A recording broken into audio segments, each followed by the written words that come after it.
Hey there, everybody. Welcome. It's day 3 of the De-Stress Your Mess Challenge. And I'm Andrew Mellen, in case you, in case you don't know that. I'm your host for the De-Stress Your Mess Challenge, and I am delighted to be doing this Facebook Live with you, for you, towards you, to recap a couple of things that we've covered over the last couple of days in the De-Stress Your Mess Challenge, as well as to talk about what's coming up tonight in day 3, where we're focusing on kitchens and pantry. So last night we talked about closets, and the night before we talked about papers and filing. And we also talked about your mindset. We talk about mindset every night. So one of the things that came up because of the way that I was framed in the video on Monday night, some of the visual aids didn't come through so clearly. So I wanted to show you that this is what a classification folder looks like. So you can see that it looks like a folder, sort of, except it also has these tabs across the top. And the difference between, if it only has a front and a back, no middle section, it's called a fastener folder because it has fasteners and it's a folder. If it has the internal dividers, they call them classification folders. All it means is that you can put more, you have more pages, so you have more fasteners inside a classification folder. They make them with 1, 2, and 3, so you could have up to 8 different pages for the classification folders, which, again, if you're dealing with multiple credit card statements, multiple insurance policies, having even more than 4 tabs, as you can see here, right, even more than 4 of them would be even better. So these are classification folders. You want to make sure that you get top tab and not end tab. End tab will look familiar. You've seen them probably at your dentist's office, at other doctor's offices, because they live in a filing cabinet, right? Typically like this, with the end sticking out where your name is there, so that at a glance they can find you. But those won't fit in a regular filing cabinet. So that's why you want a top tab one like this. And then this is the 2-hole punch that I was showing you as well on Monday.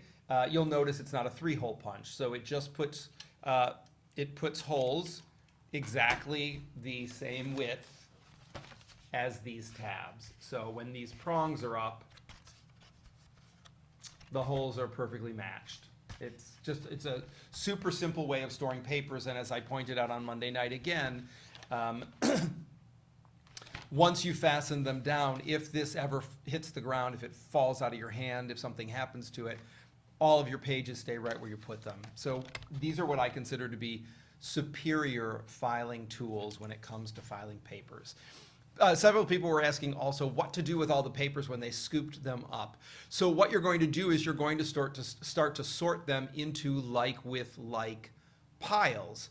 You're not going to finish dealing with all the paper during the challenge, but you're going to begin the process. And once you've scooped them all up, again, as I told you on Monday night, barring anything that you've already separated into piles, don't smash those into a big pile. That would be going backwards. But anything that's just laying around loose, you were supposed to scoop that all up, put it in one place. Then you will start to chunk that up into like with like piles. So utility bills with utility bills, credit card statements with credit card statements, and then you'll start to drill down into those stacks of papers and decide what stays and what goes. And then you will file them or you will scan them.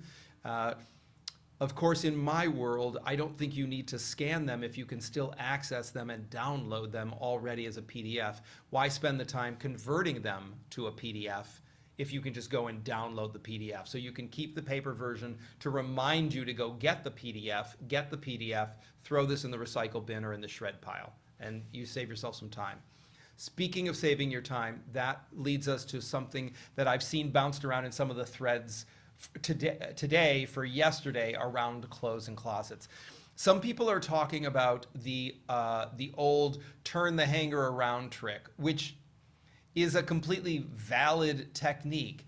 What I want to call your attention to, because in this work we talk often about where you want to put your attention.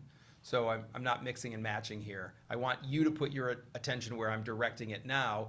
And when you're doing the work in your closets, I want you to pay attention to not spending any more time in your closet than you need to. So having to go through your entire closet once a year and swap all the hangers around feels burdensome to me, and it could potentially be an obstacle for some people who don't want to touch their clothing that much except when they're reaching in to grab something. So I'm not saying don't do it. If you like doing it, keep doing it. If you don't like doing it, I'm not going to encourage you to adopt it. My feeling is once you've culled your closet, you should be wearing what's in your closet. And if you discover that you are not wearing all of your clothes and you're not going through all of your clothes in your closet, it's easy enough at that point when they're not smashed together and obscuring each other for you to just say, I really don't wear this shirt. It's a nice shirt, I don't wear it, I can let it go. It's a simpler way rather than having to, as I said, spend all of the time swapping the hangers around. So I wanted to say that about that. Now, let's talk about tonight. Well, let's talk about your mindset and let's talk about tonight. Because it is worth, it's a lot of attention. It's worth drawing your attention to this as well. If you have a habit of saying, it's so hard for me, this is so hard for me, I'm overwhelmed, you are in fact creating that reality for yourself. I'm not blaming you for it, there is no blame for it, but you are responsible for it. So instead of, this is something that I got from a coach of mine, right? Instead of saying, this is so hard for me, you can say, in the past, this was hard for me. Today, this is how I'm approaching it. That reframing informs the energy that you're bringing to something. If you're telling yourself over and over again, this is hard, guess what? It's hard. You don't get any bonus points for describing it as difficult. You don't win a badge for, I've decided that this is difficult, or I'm acknowledging that I'm overwhelmed. It's what I'm talking about. It might seem subtle to you, or it might not seem subtle to you. It's not about honoring or not honoring your feelings. It's about declaring and, in essence, committing to something being difficult rather than just saying, this is the task that's in front of me.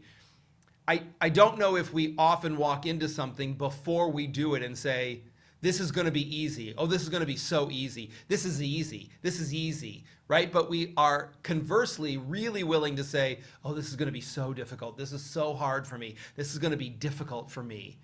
And if you say that a couple of times, I think you will start to see energetically how it just brings your energy down.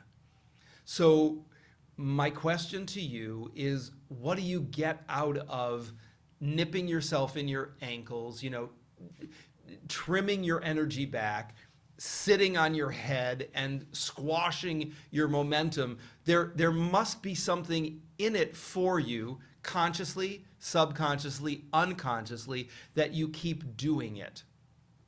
Again, you don't have to feel bad about it, but once you can draw your attention to it, you can make a different choice about it.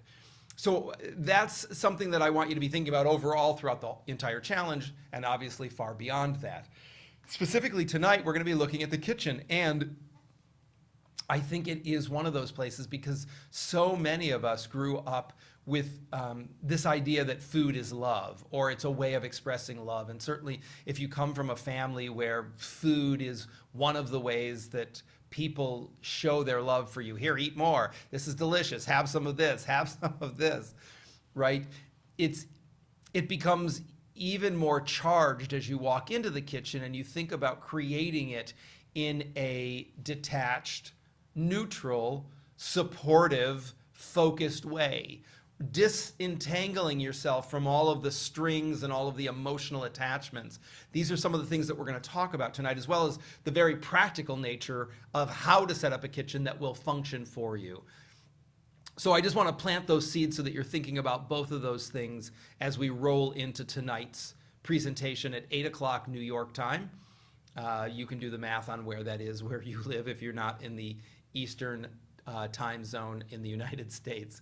But we'll be meeting at 8 p.m. tonight. And so start to think about where you get stuck, where you get snagged in the kitchen emotionally, so that you end up being general and fuzzy rather than crisp and specific. And I'll just close with saying, if even you have reaction to, ooh, crisp and specific, it feels hard, or it doesn't feel warm or loving, you can be crisp and specific and open-hearted and generous. They're not mutually exclusive, and they're not even the same thing. Sloppy doesn't, it might historically equate to love or affection or comfort, but they're not synonymous. You can be tidy and generous. You can be tidy and compassionate. You can be tidy and kind. So they don't run counter to each other. All right, that's all I've got for today. That's a lot, and I look forward to being with all of you tonight at 8 p.m. New York time. Have a wonderful rest of your day. Continue doing your homework so that you could possibly win one of the timers when Kevin spins the wheel. And I'll see you tonight. Bye.